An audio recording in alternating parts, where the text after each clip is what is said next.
Hey, Guy, John. welcome to our YouTube channel. Subscribe to the channel and hit that thumbs up. Give the video a like. Also, check out our podcast down below in the description. You'll like it. We appreciate that. All right, John, should Aaron Rodgers be pissed at the Packers? A tradition unlike any other. Jordan Love became the first skill position player picked by the Packers in the first round since A-Rod. And Peter King said on Friday morning, the morning after the first round of the draft at WEI Radio, that Rodgers is pissed. Aaron Nagler, who covers the Packers, said GM Brian Gutekunst threw his nuts on the table. But Brian Gutekunst says, everybody just wait a second. We didn't have any other options. We didn't like anybody else. And we still have the best quarterback in the National Football League. So should Rodgers be pissed? Well, I think our boy Justin Timberlake said once upon a time, "What goes around comes around," and that happened to Aaron Rodgers. It was surreal to With my experience eyes closed, it. I heard Timberlake there. Yeah, it was similar voices, similar looks as well. When the guy's falling, Rodgers legitimately fell. We could argue where this guy was going to go. I thought he was going to go in the top 20. He ends up going 26th. But he fell. I think the Packers clearly felt he fell because they traded up to get him. Uh, it is a complicated situation, guy. They gave Aaron Rodgers, remember, $100 million guaranteed over a 24-month span. I think he got $80 million. He had deserved it. He had had one of the great, wouldn't you say, decade stretches in NFL history. Super Bowl, couple MVPs, and even when they didn't have success in the playoffs, it usually felt like it wasn't his fault. Their defense was terrible. He was eviscerating people. I would argue until this year, and maybe a little bit of last year, the year McCarthy got axed, it kind of felt like, is it maybe a little Rodgers? So for the first time, fans, people around the league that actually I know still think he's really good. But again, his bar is so high. So even when he's slipping a little bit, he's still higher than 90% of people. Stats back. But that's part of a GM's job, right? Is when you see a little slippage, you don't have to go Jerry Krause and try to trade Scottie Pippen in 93 in his prime. But Joe Montana, we've heard for years Belichick kind of got, hey, could we get rid of Tom? I mean, hell, there was a rumor that they tried to trade Tom before they trade Jimmy. We can believe what we want, but ultimately Belichick was ready to move on from a 42-year-old Tom. Rodgers only 36, going to be 37, 38, 39. I think we throw out these numbers like you can play forever because Brady and Breeze have kind of done it. Wouldn't you agree that Rodgers' style a little more predicated on being a younger guy, little runner, throwing from different platforms? He's not, Brady and Breeze, for example. Do they really move around much in that little surface area of the pocket? No. Rodgers has hung his hat on doing crazy ass shit. And the older you get, it becomes a little more difficult to throw 30-yard ropes from the side of one leg, like Omar Vizquel style. You could argue that his game is not going to age as gracefully as maybe a Brady and a Breeze. So here are his numbers. I put up his contract a minute ago. We'll bring it back. But the last 2 years, the touchdown interception ratio is wild, right on paper. 51-6. That's not the ratio. Those are just the raw numbers. But I think the case the last 2 years was where was the guy that was carrying the Packers and making plays while doing it. But to me, I don't even think we necessarily need to think he slipped in order for the Packers to be able to defend this decision. Now, should Aaron Rodgers be pissed? Yeah, on one hand, I think he has the right in some categories to be pissed. Like, he has the right to say, you guys have never drafted a first-round skill position guy for me. Never. This guy's not, because this guy is not for me. I didn't need help in the study room with Jordan Love or somebody to take the load off on the practice reps. Plus, this one hits kind of close to home, like you said, because he was on the other side of this when he backed Brett Favre up for 3 years. But I do think he has the right to be pissed about that. Now, does he have the right to be pissed because this threatens his job? No. I mean, as someone pointed out on Twitter, I thought this was a great comp. This is Tucker. After Brady's 36-year-old season, the Patriots drafted Jimmy Garoppolo. In the second round, John, their first-round pick was a defensive tackle. And then they took Jimmy in the second round. And that was like in a stretch of, 5 or 6 years in a row where Belichick took a defensive player with the first pick in every draft. Rodgers, 36-year-old season. That's what just followed. They draft Jordan Love. I mean, what Tucker's saying, I think, is a fair point. Like, Aaron Rodgers is still the quarterback of this team, and he's still the quarterback that's getting paid a lot of money. He can maintain his position just like Brady did. Brady ultimately forced the Patriots, whether he actually told them to do it or just his play did it. He forced them to move on from Jimmy. This is still Aaron Rodgers' team. When I say Aaron Rodgers, who are like the wide receivers you think of that he had like the best cohesion with? Donald Driver, Jordy Nelson, Randall Cobb, Devontae Adams. Well, my counter would be, because I think you could argue this pretty easily both sides, and I see both sides. I do see Rodgers' side where I went, okay, last year, the eye test, you're right, the stats actually look good. The eye test was a little off, especially against better teams. And they struggled sometimes to beat shittier teams because they couldn't score any points. Where he'd go, well, yeah, when we were kicking everyone's ass, we had Jordy, we had Jennings, we then got Randall, and then we got Devontae. But I'd say, to me, the two most talented of the group would be peak Jordy was a badass. And I think it's sad that peak Devontae is kind of like right now, maybe at the end of Aaron's career. I think if you would have got Devontae on some of those groups with peak Jordy, they would have been unstoppable. But those were second-round picks. So they would go, listen, we've been good for a long time. We get you a lot of talent in the second and third. Randall Cobb, these guys are going in the second and third round. But if I'm Rodgers today, I go, the 49ers, who kicked our ass twice last year, if we could have just beat them, we could have been in the Super Bowl, but we couldn't even hang with them. They, who have an offensive play caller, LaFleur, that you learned everything from, who legitimately hired you a decade ago when Robert Saleh's like, I got this little minion that can be our quality control guy. So you've learned all your shit from him. What did he do? He went from 31 to 25 to get Brandon Ayuk. So why couldn't we do something like that? You know, if you want to take Jordan Love, Godspeed, go take him. Trade next year's 2 and this year's 2 to get him. Why don't you trade up a 4th from 28? It might not even cost a 4th, maybe it costs a 5th from 28 to 25 and get yourself Brandon Ayuk. The Niners did it. To me, that the 49ers, who we are legitimately chasing, 13-3, they're the team that we can hang with everyone else. We can't beat them. And they did that, and we're taking a quarterback where I am now, like it or not, I signed the contract. I'm pretending I'm being Aaron Rodgers. We're on the hook together. Like, we're in bed together. We're stuck. You're paying me a ton of money, dead cap, salary cap. Like, we're together at minimum 2 years, and even it probably feels like 3. So why wouldn't you get aggressive where we've all read the stories? Again, I'm Rodgers, you're Gudikins. They entertained Brady, Jimmy Garoppolo. Like, they've entertained all this stuff, and they still got aggressive, and no one would say that Jimmy Garoppolo is better than me. Why didn't we go get Brandon Ayuk? Because we have a guy like Devontae who kicks everyone's ass. Imagine getting him a little help. Now, I know you're going to tell me second and third round. Here's what I'm going to tell you. Aaron, Brian Gutekunst here. 13-3 looks good. Looks really good.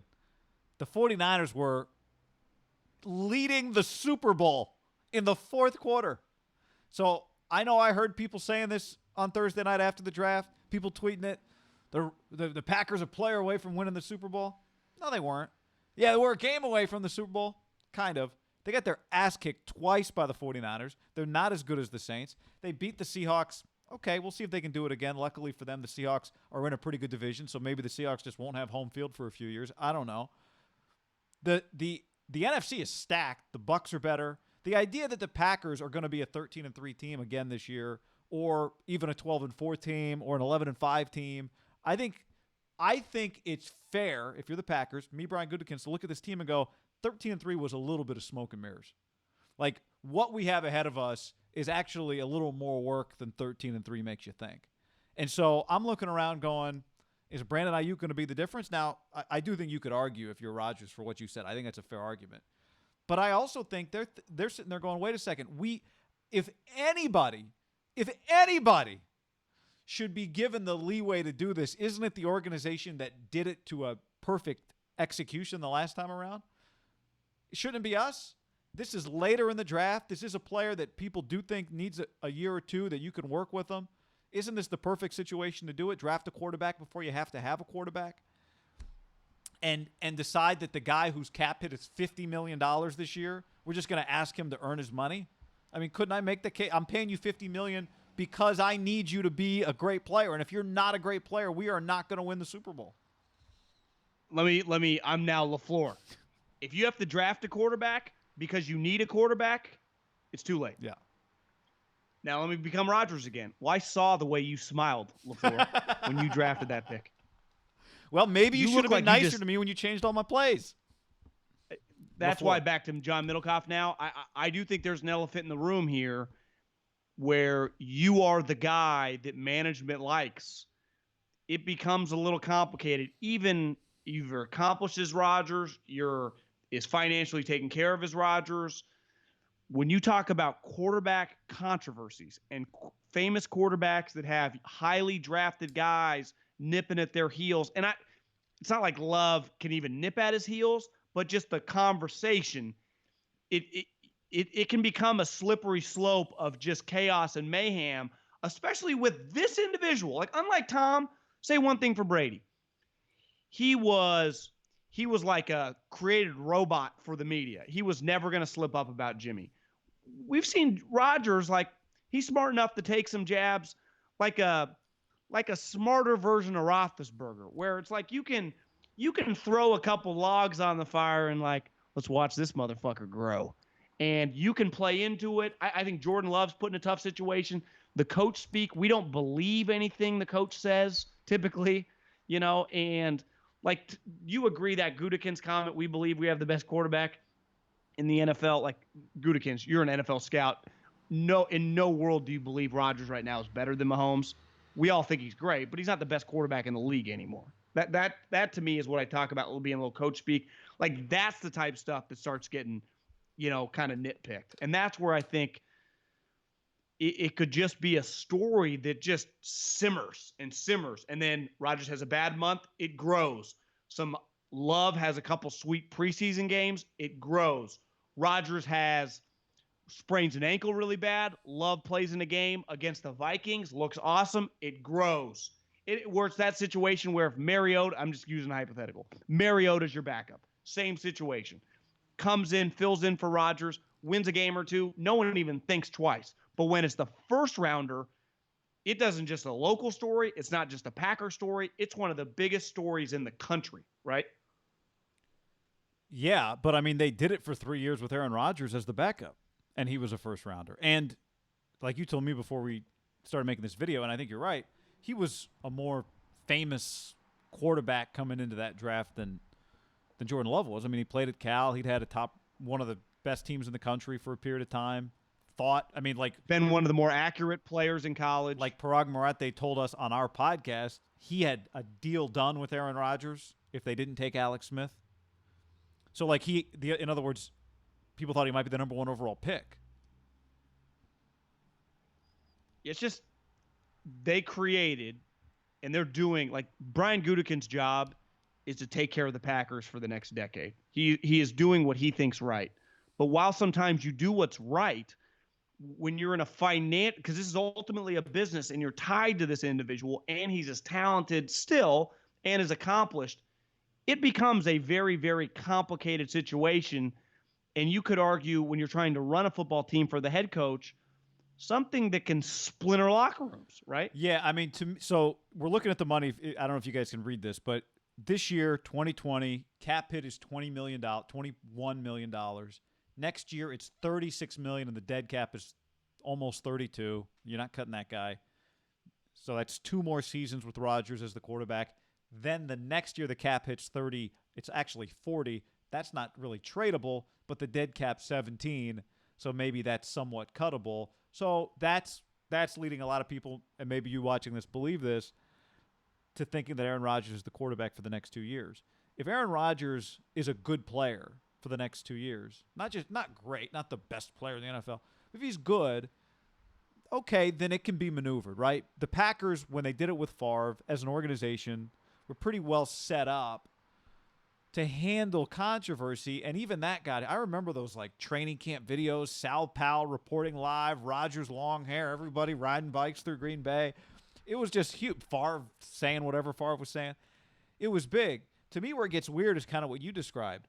Because of that money, not getting cut, what happens if, and he has gotten hurt, what happens if he breaks a collarbone or does something that he misses 3 weeks, Love looks good, but Aaron Rodgers has got a $40 million dead cap or whatever that number was.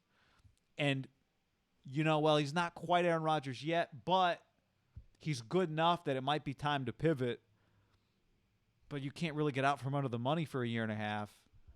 That is the absolute worst possible scenario for the Packers. But I do think at this point Rodgers is playing well enough, provided that he's healthy. He's good enough to be their quarterback for a couple of years. Like, there is the potential that he just plays it out in 3 years he's on another team, because that's what happens to old quarterbacks. And we look back and say, yeah, the Packers did the right thing. One reason, like in 2005, this was so explosive. Favre, like Rodgers, legends. In 2004, so the 2004 season, the Green Bay Packers went 10-6 and they went to the playoffs. Now, they lost in a wild card round. This team, and then they drafted a quarterback in the first round, right? A little earlier. This team was better, record-wise. And they went 13-3, and they were in the NFC Championship game. Now, they were a 8-point underdog. They got rolled. The eye test was way worse than the final score. Remember, they hit a couple plays in the second half that were just hollow. But anytime, to me, like when Belichick did it with Jimmy, he did it in the second round. And to me, that's not as weird. And then he did right? Jacoby in the third. It's just not as weird. Yeah. It's just not. Right. The first round and the trade up. Because to me, when you trade up or down in the second and third rounds, we don't keep tracks as much. I think when you trade up, you traded up in the first round? Like, you agree, that's a wow moment. Yeah, you can't argue you could say he kind of fell in our lap, but we fell in our lap because we kind of scooted to catch him in our lap. Because you're also saying we weren't 100% sure someone was going to jump us and take our guy. Yeah. Now, it could just be a simple value proposition, right? Like, we didn't really love anybody. Hell, we would have traded back, but we thought if we could just get this guy, then we can get this guy. Then we got to do it. But that doesn't help Aaron. It the right? Let's say it on this. Is it the right move if they have a board and they were drafting 28th or 29th or whatever the hell they are?